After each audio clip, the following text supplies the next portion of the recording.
schools in the Rutland region. We're most grateful to all of you. This is such an important matter.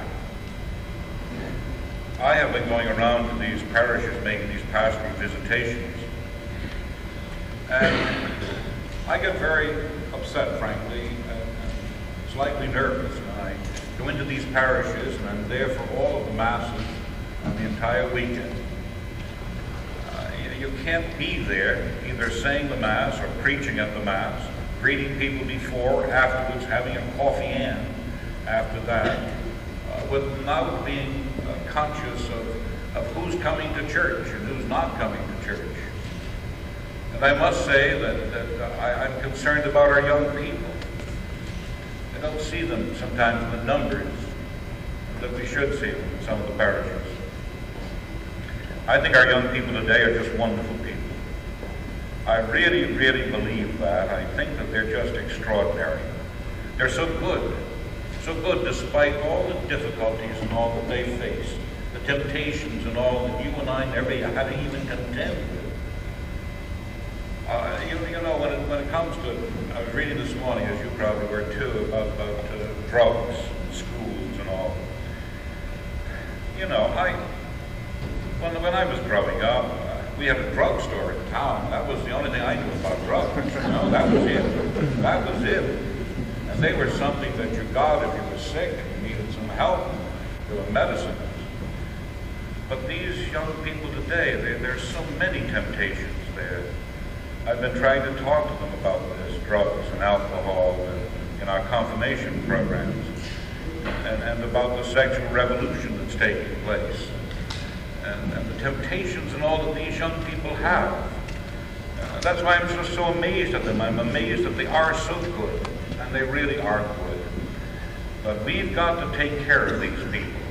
That's the church. That's the future of the church. They're our only hope. We have no one else to turn to but them. So I thank you. I thank you very much for all the work that has been put into this particular vision. It's been a long time. A lot of hard work has gone into this. I remember a few years ago, I was over in Rome, and I was going to a school for continuing education for bishops. You'd be surprised at that, I know. But anyway, Cardinal Wright called it the Montessori School for Bishops. But anyway, while we were there, this school lasted about 6 weeks, and I was just a newly ordained bishop, maybe a year ordained. And I remember we had an audience with the Holy Father, who was called Paul VI at the time. And Paul VI, his English was pretty awful. But he had this paper, and he was trying to get through this paper.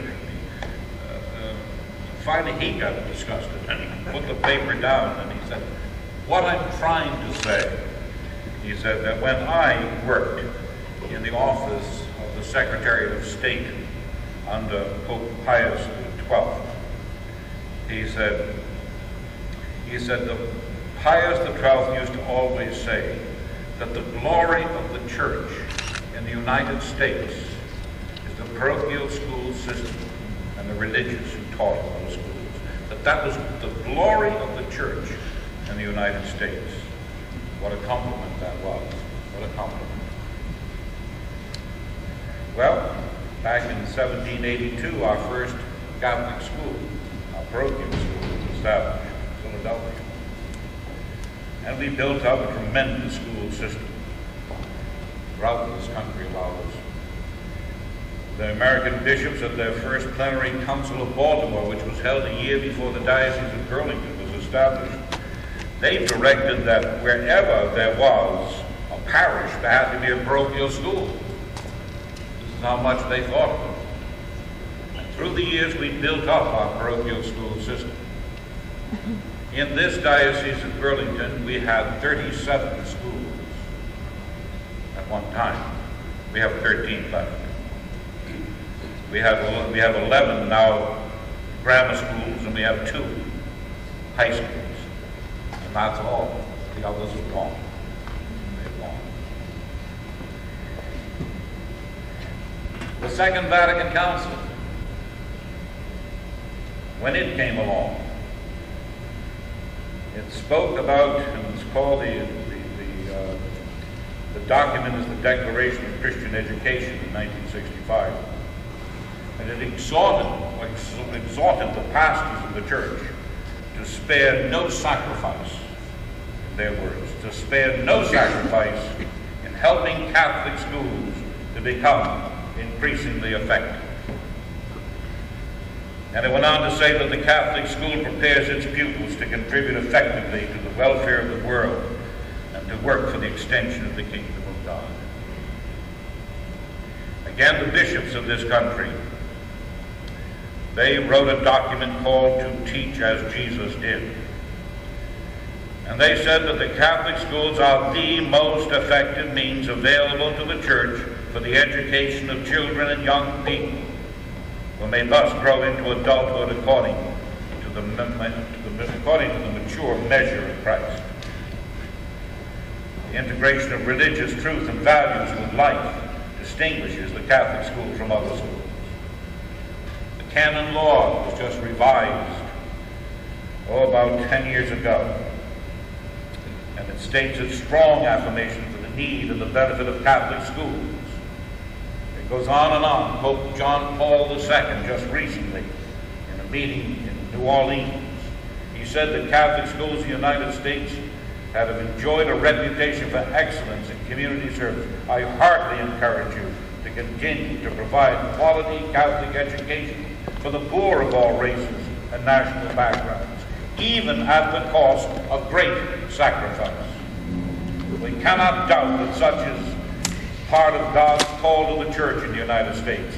It's the responsibility that is deeply inscribed in the history of Catholic education in this country. So, during these past 10 years, to the present time, there are so many of churches that have experienced, local churches, dioceses, that have experienced one difficulty or another. I come from a diocese in Providence that had a tremendous school system. In Providence, we had about 650,000 Catholics in the state. And the reason that that state is so Catholic, 65%, is, I believe, because of the parochial school system there. Bishop Gelano, with whom I worked for many years, a fellow Vermonter, yours and mine now, he just recently issued a new diocesan vision statement. And in it he states, just listen to this now, every Catholic and every parish in the diocese, every Catholic and every parish in the diocese must be willing to sacrifice and contribute to the financial resources needed for Catholic schools. I think many would like to send their kids to Catholic schools, but can't because of the cost, he said. We've got to get more money somewhere. So, there is a 7% assessment on the adjusted income of every parish in order to ensure, especially the poorer children, who have a Catholic education. Well, our task force here has researched and discussed Catholic schools in the region and presented their findings, recommendations to the Board of Education, the Diocesan Board of Education, and to me for review. Phase 1 of the study is now complete. The task force has really finished its work and has presented a concept of an educational structure which they see as workable as we move into the 21st century. I can say now that I accept this concept of a regional system with the changes made by the diocesan board. However, there are some areas yet to be clarified and developed before final approval can be given on such a vast undertaking. corporate efforts of those willing to assume leadership roles, not only in their own parishes, but in a cooperative endeavor with other parishes in the region, might well be the deciding factor in the ongoing viability of Catholic school education in the Rutland region as we do move into the next century. Phase 1 has been completed. Phase 2 must begin now. A cooperative planning committee has to be established. This is a group of dedicated people who will develop a plan to show how this concept of a regional system would function. And so I hereby appoint the following people who have all accepted to serve on this planning committee. Mr. Robert McClellan, who will be the chairperson of the committee. Sister Shirley Davis, Mr. Sean Brennan, Mr. Michael McCormick, Mrs. Susan Farrow, Mr. Frank Miglorie, Father Richard Tinney, Mrs. Anne Marie Torre, Sister Rita Marie Emerson, Mrs. Ellen Warrior, Mr. John Zawitowski, Mrs. Maureen Dowd, and Father Robert Wade. I thank you people for agreeing to work on this planning committee. Their tasks are many and are based upon the recommendations from the task force and the diocesan board. And I'll mention just a few of the tasks that I'm asking this committee to accomplish. I'm asking them to develop a philosophy and a mission statement for a Catholic regional school. Secondly, develop structure, constitution, and bylaws for a regional board of limited jurisdiction. Third, develop structure, constitution, and bylaws for local consultative boards. Develop a plan of financing and budgeting for the regional system with attention to sufficient resources to ensure that all students, regardless of economic status, are able to attend. And next, to develop a unified tuition program. And next, to develop a model and philosophy for a middle school structure. And next, to develop necessary written agreements between parishes, the school, the diocese, and so forth. And next, to develop a curriculum that demonstrates continuity of programs within the pre-kindergarten to grade 12 system. That's the main things we're asking that group board to do. And I'm asking them also to complete this work as soon as it is feasible to do so. And upon its completion, it will be presented to the Diocesan Board of Education, Sister Mary Ann, our Chief Administrator of the Catholic Formation, and myself for approval. Once a plan is deemed feasible, approval could be given, and a third and final phase of implementation could begin. Now, I'm well aware that the ongoing financial stability of such a system is crucial. It's crucial. You have asked to begin a financial campaign, and I do know that the timing of such an endeavor is also critical. I ask that you forward to me all the particulars regarding such a campaign, and I will consider this along with the administrative board for discussion and consultation. And I know there are going to be some people who are not going to be overly happy with different phases or different parts of the program. I'm concerned, as you are concerned, about the parishes, their abilities to do some of these things. But we've got to move ahead. We've got to move ahead. We've got to somehow provide Catholic education for our young people. I don't know that there's any substitutes. I don't know what they are, if there are substitutes out there. I don't know where the Catholic leadership is coming from in the future. I don't know where the vocations, church vocations, are going to come from. I worry about this tremendously. Church vocations, we're so short of church vocations here in this diocese. We have to afford these young people opportunities to come to know Jesus Christ, and opportunities to learn something of their religion. Oh, it's so terribly important, so terribly important. So we'll find ways, we'll find means of doing all of this. Now, some people, I've heard rumors already, some people feel they have not had enough input, and maybe that's so. Maybe that's so. But all of these things can be corrected. I think what we've got to do is to work together and try to come up with a viable regional school system in this Rutland area. We're at a crossroads of Catholic education. And we're going to be looking here in Rutland, this region, as an example of how good Catholic schools can be. And my brothers and sisters, they can be good, and they will be good here in Rutland. God bless and keep all of you.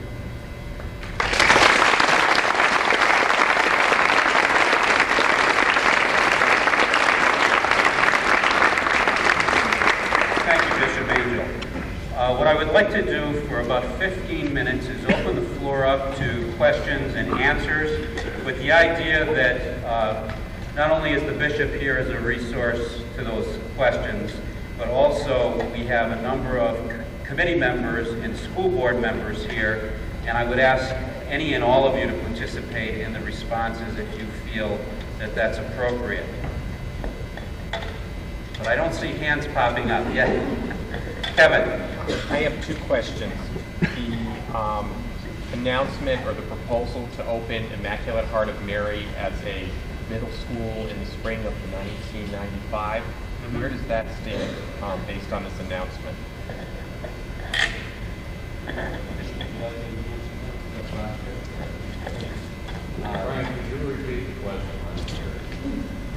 The question, as I heard it, was where does the issue stand with regard to the opening of Immaculate Heart School as the new middle school proposed in our plan to the bishop.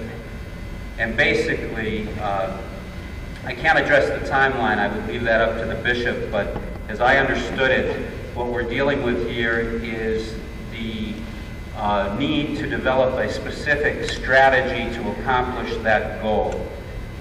For those of you that are not familiar with the details of the plan that we submitted to Burlington, basically we were suggesting that not only did we need a regional delivery system for Catholic education that was well accepted by all of the parishes in the region, we needed to have added to the existing system a middle school component, and we were specifically suggesting that the site of that middle school be located at Immaculate Heart of Mary Parish, and specifically the school at the parish site. So basically right now it's our understanding that the ball is in our court in terms of fleshing out the required details, not only among the committee, but among the crucial, or the stakeholders within the parish who have to participate in that decision making.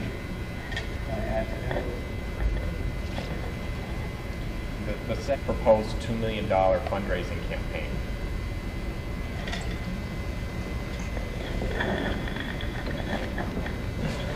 Basically, my assessment of what Bishop Angell was just saying is we understand the necessity of that kind of a fund drive, but according to diocesan structure, there is a process to follow for that.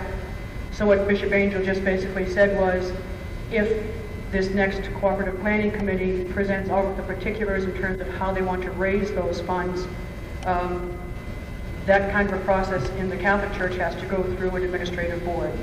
So as soon as the particulars are given, consultation with that administrative board will take place, and the results will come forth. Yes, Mary? Could you please explain what a regional school system is? The question, again, as I heard it, was can you please explain what a regional school system is? Would one of the members of the task force like to handle that one? I'm trying to delegate a little responsibility out there. I will, Mary. Thank you, Mary. As the task force envisions it, there would be 3 schools.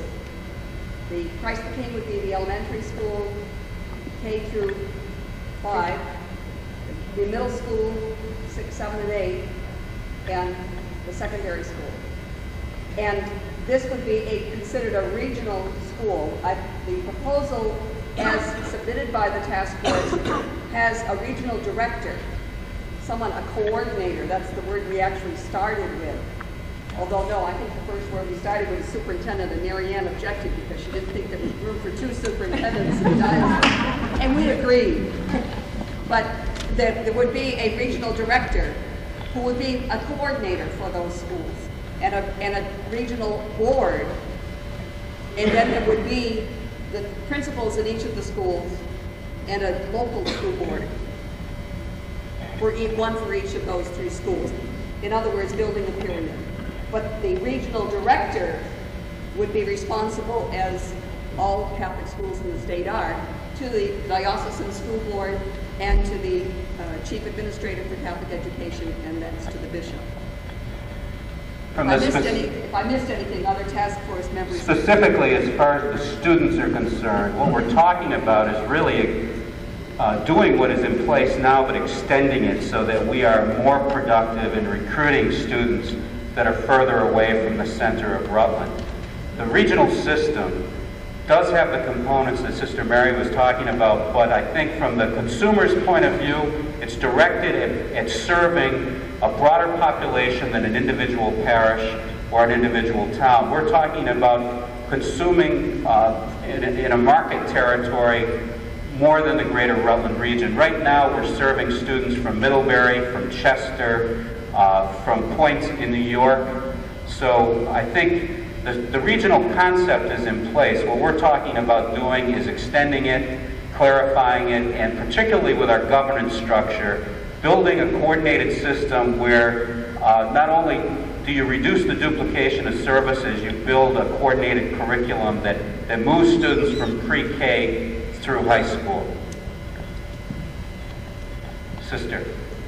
One of the problems in the Rutland area with the public school that has been a big sacrifice for parents is to have children in different areas for grades 1 to 3, then they go someplace else for 4 to 5, someplace else for the rest. I wonder if you've given any thought of having St. Peter's instead of Immaculate Heart of Mary. That way, St. Peter's is in the same area as Mount St. Joseph.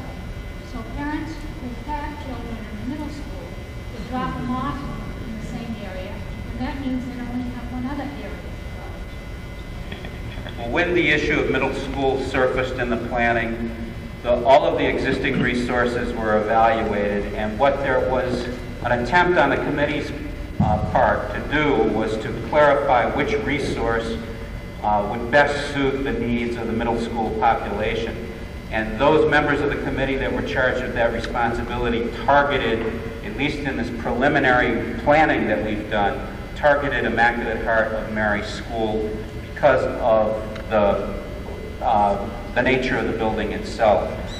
I wouldn't say that your observation is excluded from future study. I think that all of these details need to be worked out in the action plans associated with the next cycle of planning. Another question? If they did open the IHM in the spring of '95, would the students presently in the middle school of Christ the King complete that school year and the change then take place in that fall?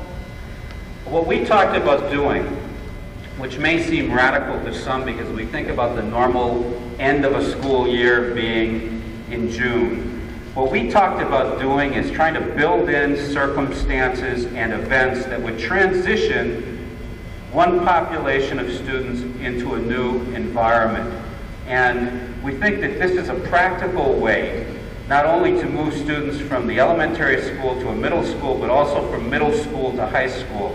What we talked about doing and creating this collaborative effort among the components of this regional system was to actually try to socialize students at the appropriate time to the transition to the next phase of their education. So we talked about moving students out of the Christ the King site in the spring of that final year at Christ the King, at least for this first year of transition out.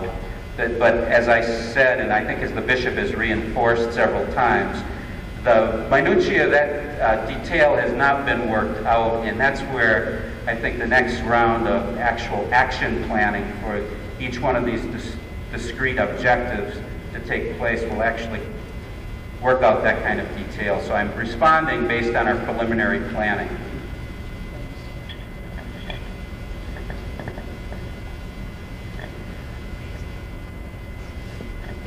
In your plan, what kind of numbers of students were you anticipating in the whole system?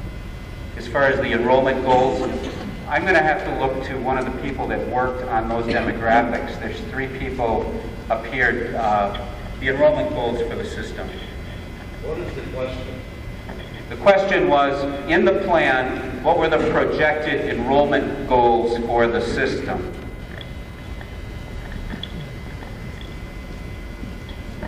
There's presently 610 students within the system, and there is waiting lists on the elementary level.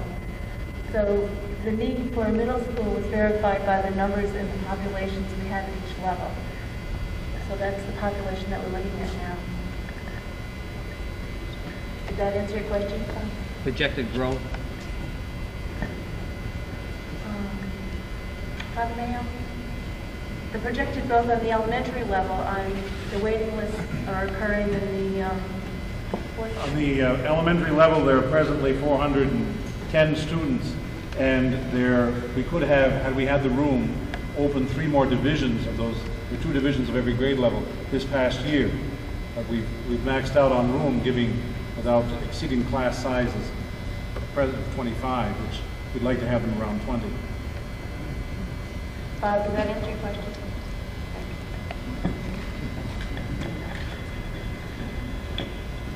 Flossie.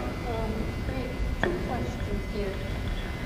One, regarding the question of enrollment. Has a survey been done in anticipation of increased enrollment? In other words, a regional survey been put out. And number 2, in the second stage, we're talking here financial budget, unified tuition, and so forth. Is this campaign, quote unquote, going to be a regional campaign, or is it going to be participation on the part of the diocese? Is it going to be, because I'm looking at here, once you have a campaign, you've got figures and so forth, but down the road, it's maintaining what you put in place. So are we talking regional contributions, or are we talking a diocesan fundraiser with money coming from the diocese to support? The first question, as I heard it, is has there been a needs assessment done within the region regarding enrollment in the Catholic school system? Is that accurate? Right. In answering that question, the only needs assessment that was done was the data collection that the committee did at the beginning of the process, where we actually staged 9 parish meetings spread out throughout the region. And people from the parish and individuals were invited to attend those meetings. At those meetings, they were asked questions about the strengths and weaknesses of the present system, how they saw the system being used, what they would like to see in terms of the future. I think what came out loud and clear, although there was no articulation of specific numbers, what came out loud and clear is that there is from those that participated, there is a need for access to quality Catholic education, but there is no question that coupled with that need, people feel a tension between their interest in sending their sons and daughters to Catholic schools and having the financial resources to do so. So clearly, the issue of finances and tuition costs came up. The need to keep them, the cost that is modest, was over and over again reinforced. So those were critical themes collected at those particular sites. And answering your second question with regard to the capital campaign, I don't think anybody on the committee could answer that with... What was the question? The question was with regard to the capital campaign, because we're talking about a regional system, would this campaign cover the greater region? Would it cover the whole diocese? Contributions from the diocese? So the specific question was the geographical scope of the campaign, as I heard it. When we talked about the need for a capital campaign, it was in this light, and I think it's appropriate to recall one of the statements made earlier by the bishop. We need to make an investment in our future, and one of the major ways that that investment takes place is through Catholic education, speaking within the environment of the church. So if that is the case, as we worked on this plan, week after week, it became a very real issue for us that in order for us to accomplish the goal that we set forth of having a high-quality regional delivery system, we recognized, as any group would involved in this kind of an enterprise, that you need to have an infusion of capital resources. With that recognition came the practical need of staging a capital campaign to bring the initial resources, the seed money, into the system so that it could position itself to serve those students, a broader base of students. As far as the geographical territories that would be covered, we never discussed that. I think there are any number of questions that need to be addressed regarding the scope of that campaign, but I think those of us that worked on the committee also recognize that the model we're talking about could be replicated in other rural communities. And because it is a model that has that capacity, we see the possibility of not only seeking and securing local regional support and diocesan support, we also see the possibility of securing support from outside of the region, specifically through foundations that would be attracted to this regional delivery system. I don't think we're alone in terms of Catholic schools in the nation. I think we're all challenged by the same need that's out there on the part of our clientele. People want access. The question is having the financial resources to do it. If you take a close look at our plan, you would also see that what we're advocating for is that a diocesan level function be established that actually deals on a daily basis with the political realities that exist and the various legal conditions that exist in our external environment, so that we can be more artful in planning our future and take into consideration what's happening in the external environment as we plan for our move into the 21st century. Any other questions? Sean. Frank, I would like to respond to an earlier question with regard to regionalism. I think that there's another very important component of that. As I see the picture today, we are currently a regional school system at both Christ the King and now St. Joseph's in terms of enrollment. But we are not regional, as I think we should be, in terms of support.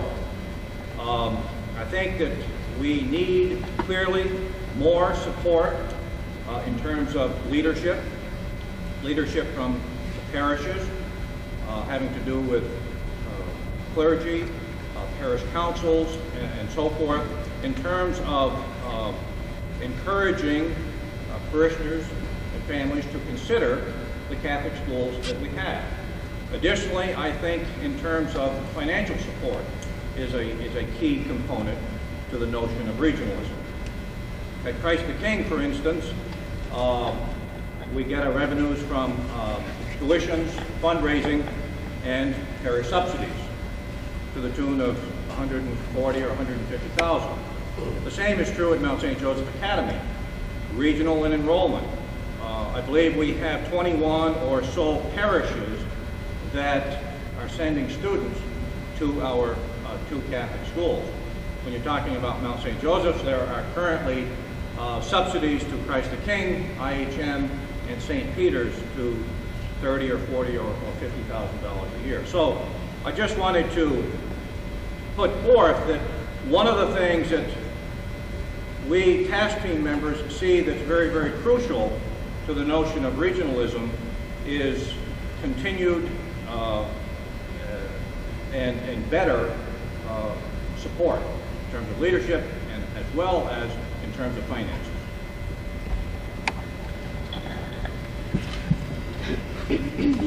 Just one additional comment in terms of the subsidy, which I think some people aren't always aware of. The diocese does give close to $100,000 to Catholic education in the Rutland region, and I think you need to know that as well. The parishes give a great share, and tuition does raise that, but the diocese already contributes close to $100,000. Okay, well, I don't see any other hands eagerly going. Oh, wait a second. Here's one. We'll take this as the last question, and then we'll adjourn. Yes, sir?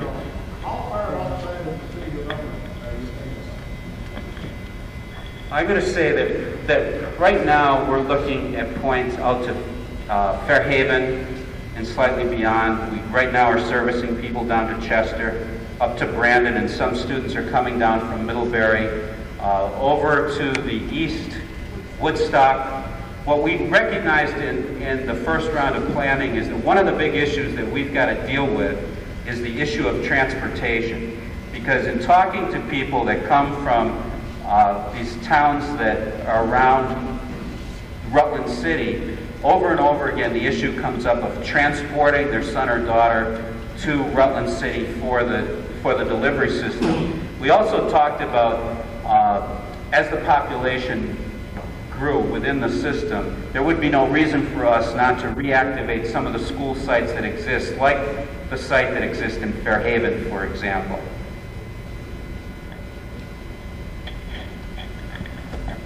Teresa, and this will be the last question. You talked about moving into the 21st century. We talked a lot about population and so forth. How will this or will it affect curriculum and the curriculum needs of the students? Are you able to tell us anything about changes? I'm not able to tell you anything in terms of the specific changes because we did not spend a lot of energy working on the content of curriculum. I think we acknowledged what's happening to us all in terms of science and math and technology and how critical those aspects are to the everyday life of our students. So without question, that's there. But I think what you'll see is in the second cycle of planning, there's a real need to bring in the existing educational resources in the system to sit down and work on those nuts and bolts. What we did up front in our planning was to visit, to do a data collection activity both at Mount St. Joseph and Christ the King, but clearly the kind of issue you're talking about requires more than one visit. It takes, I'm going to say, several months of hard work to try to come up with the integrated curriculum that I hear that question talking about. For those of you that didn't hear that question, Teresa was asking about any curricular changes that we had envisioned for the 21st century. Okay. The bishop is going to make the last statement. Why not? That's right. Why not?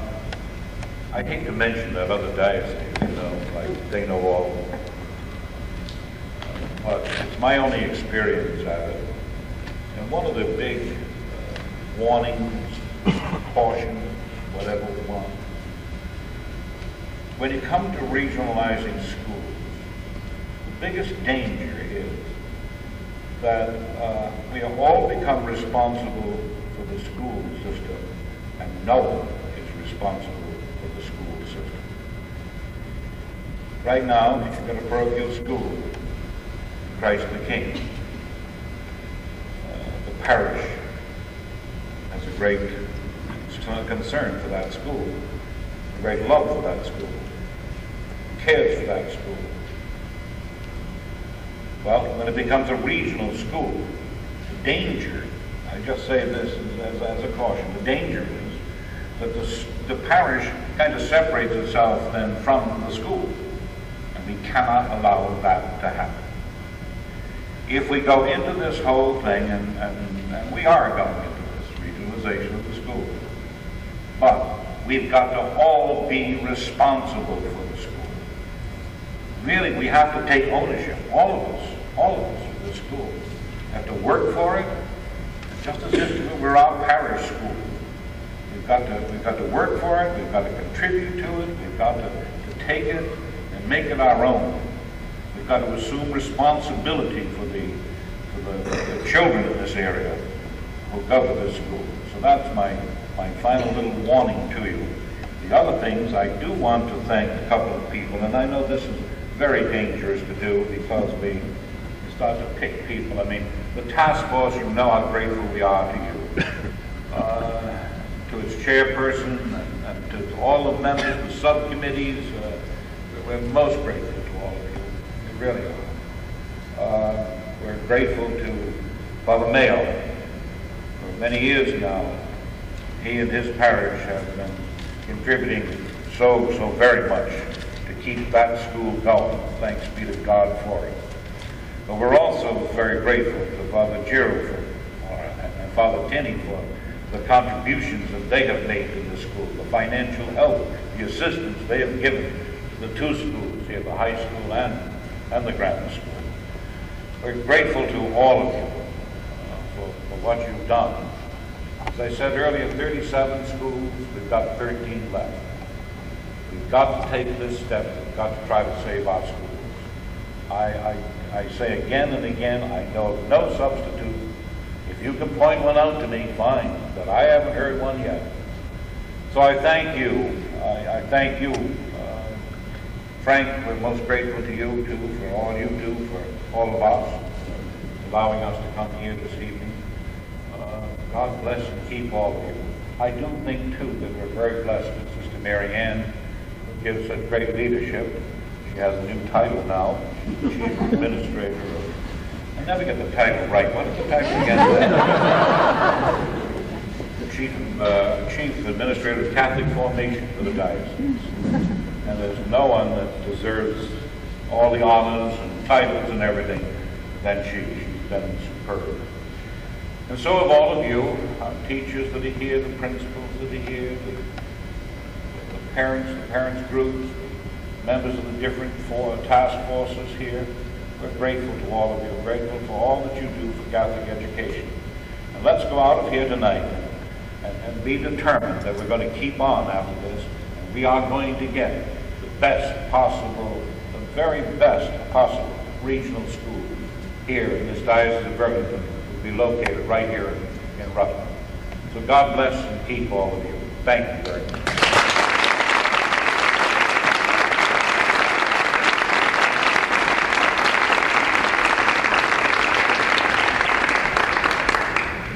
I want to thank you all for coming, and I also want to thank the Bishop for spending a part of his evening with us tonight, responding to the plan that we submitted. Thank you all.